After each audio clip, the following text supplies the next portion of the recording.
झालं असतं. आणि अजून एक माझा पार्टनर पण गेला अभि सर. तर अभि आणि निखिल माझे पार्टनर आहेत बरं का अजून पण इन्स्टाग्राममध्ये. आणि असे पार्टनर माझे की स्वतःचं घर सोडलं निघाले पण ह्याच घरात पण चाललंय. अदरवाईज फिजिक्स फॅमिली ही फिजिक्सचं अजून एक रेकॉर्ड आहे मला माहिती आहे का, ज्याचं लग्न होत नव्हतं आणि जो ऑन पेपर फिजिक्सचा पार्टनर झालाय 6 महिन्याचं लग्न झालंय. कुठलाही पहिल्यापासून पार्टनरशिप आहे. ज्याचं लग्न होत नव्हतं ज्यावेळी ऑन पेपर फिजिक्सचा पार्टनर झाला त्याचं लग्न 6 महिन्याच्यात झालं. सगळ्यात पहिलं तुषार सर, मुकेश सर, प्रत्येक 7 पार्टनर येतं, प्रत्येक गावडे, रोहित सर, या सगळ्यांची लग्न झाली होती. फिजिक्सचे पार्टनर झाल्याचं लग्न झालं आता पण ते चालू होतं. इथं पण ते चालू इथं सगळं.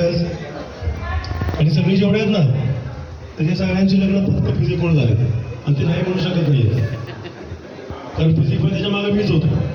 फिजिकची पार्टनर आहे का हा म्हणजे सगळं का हो मग मला भेटायला आले सर नव्हतं का आणि मला आधी सांगायचे सर सांगा पण कसं आहे म्हणून. म्हणजे अभिनय तर मला सगळी तेच केलं होतं. पाहुण्यांच्या आधी आम्ही आलो होतो माझ्याकडे सर भेटायचं गेलं नाही फक्त जिमच्या ओपनिंगला आणि असं असं बघितलं मला तिच्याशी लग्न करायचं. प्रीतीशी प्रीती झाल्यामुळं इकडे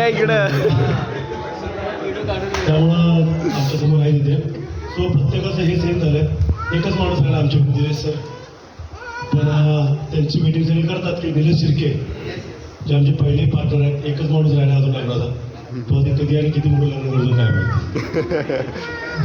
सर निखिल सरांचं निखिल आलं की नाही लग्न आलं एक्सपिरियन्स आहे.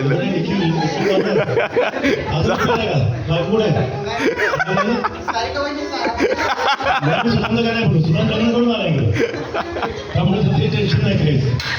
सो खूप चांगलं वाटलं.